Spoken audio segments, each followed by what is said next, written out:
নমস্কার বন্ধুরা, ঘরকিন্নি অলরাউন্ডার চ্যানেলে সকলকেই স্বাগত। আজকে আমি খুব কম তেল মশলা দিয়ে পটল, আলু এবং রুই মাছ দিয়ে ঝোল বানাবো। এখানে আমি পটল অল্প করে খোসা ছাড়িয়ে লম্বা লম্বা করে কেটে নিয়েছি। দেখো, ঠিক এরকমভাবে আমি লম্বা করে পটলগুলোকে কেটে নিয়েছি। আর আলুও খোসা ছাড়িয়ে আমি লম্বা করে এরকমভাবে কেটে নিয়েছি। আর আমি এই বাটির মধ্যে নিয়ে নিয়েছি ছোট চামচের 2 চামচ ধনে জিরের গুঁড়ো, 2 চামচ হলুদের গুঁড়ো, আর নিয়েছি 1 চামচ কাশ্মীরি রেড চিলি পাউডার। এটা শুধুমাত্র সুন্দর একটা কালার আসার জন্য। আর নিয়েছি রুই মাছ। রুই মাছগুলোকে আমি কেটে জল দিয়ে ধুয়ে ভালো করে পরিষ্কার করে নিয়েছি।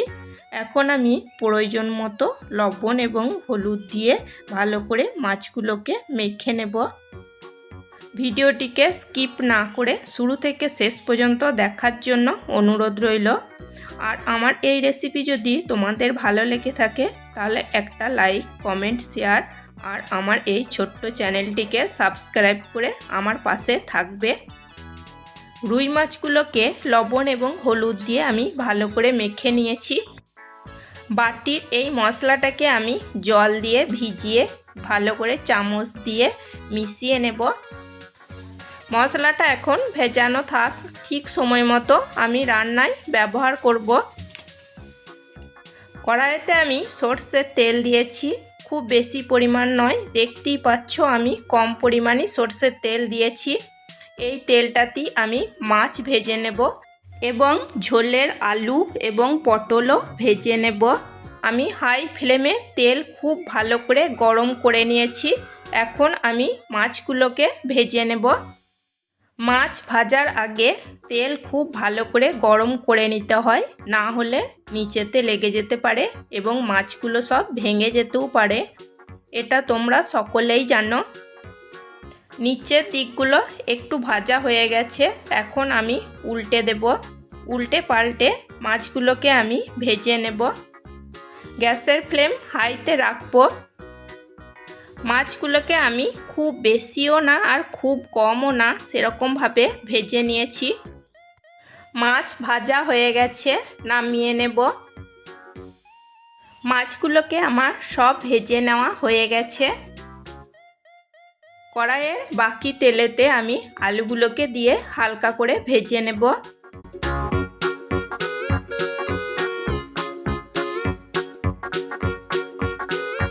আলু ভাজা হয়ে গেছে, নামিয়ে নেব। এখন আমি পটলগুলোকে ভেজে নেব।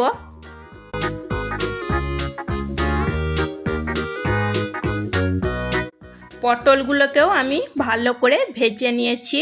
পটলগুলোকে আমি এখন নামিয়ে নিচ্ছি। কড়াইয়ের বাকি তেলটাতে আরও ছোট চামচের 2 চামচ সর্ষের তেল আমি দিয়ে দিচ্ছি। দিচ্ছি হাফ চামচ রসুন বাটা, একটা পেঁয়াজ বাটা আর হাফ চামচ আদা বাটা। আদা, পেঁয়াজ, রসুন কাঁচা গন্ধ যাওয়া অবধি ভালো করে নাড়াচাড়া করে ভেজে নেব মিডিয়াম টু লো ফ্লেমে। রসুন, পেঁয়াজ এবং আদা আমি ভালো করে তেলে কষিয়ে নিয়েছি। এখন যে মশলাটা আমি বাটিতে ভিজিয়ে রেখেছিলাম সেটা দিয়ে দিচ্ছি। মশলার বাটিটা ধুয়ে অল্প পরিমাণ জল দিচ্ছি। আবারও মশলার কাঁচা গন্ধ যাওয়া অবধি মিডিয়াম টু লো ফ্লেমে মশলা ভালো করে কষিয়ে নেব। মশলা আমি খুব ভালো করে কষিয়ে নিয়েছি। এখন আমি ভেজে রাখা আলু দিয়ে দেব।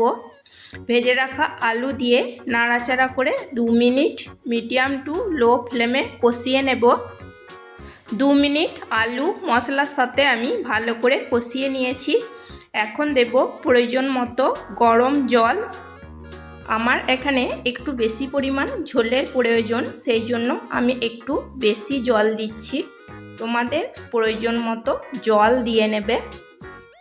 দিয়েছি 2টো চেরা কাঁচা লঙ্কা, ঝালটা তোমরা নিজেদের পছন্দ অনুযায়ী দিয়ে নেবে। আর দিয়েছি 1 চামচ চিনি এবং আর দেব টেস্ট অনুযায়ী লবণ। এখন আমি গ্যাসের ফ্লেম হাইতে রেখেছি। দেখো ঝোল ফুটে গেছে। এখন আমি ভেজে রাখা পটলগুলোকে দিয়ে দেব।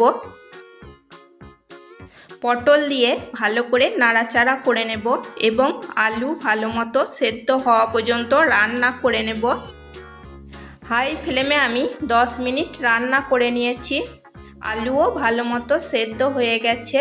এখন আমি ভেজে রাখা মাছগুলোকে দিয়ে দেব। মাছ দিয়ে গ্যাসের ফ্লেম হাইতে রেখে আবারও 2 মিনিট রান্না করে নেব। মাছগুলোকে দিয়ে আমি 2 মিনিট রান্না করে নিয়েছি। এখন দেব 1 চামচ সানরাইজের শাহি গরম মশলা। গরম মশলা ভালো করে ঝোলের সাথে মিশিয়ে নেব। ব্যাস তৈরি হয়ে গেছে পটল আলু দিয়ে রুই মাছের ঝোল। এই রেসিপি যদি তোমাদের ভালো লেগে থাকে তাহলে অবশ্যই একবার বাড়িতে বানিয়ে নিও। দেখবে এটা খেতে কিন্তু ভীষণই টেস্টি হয় এবং গরম ভাতের সঙ্গে এই রুই মাছের পটল আলু দিয়ে ঝোল খেতে কিন্তু ভীষণ ভালো লাগে।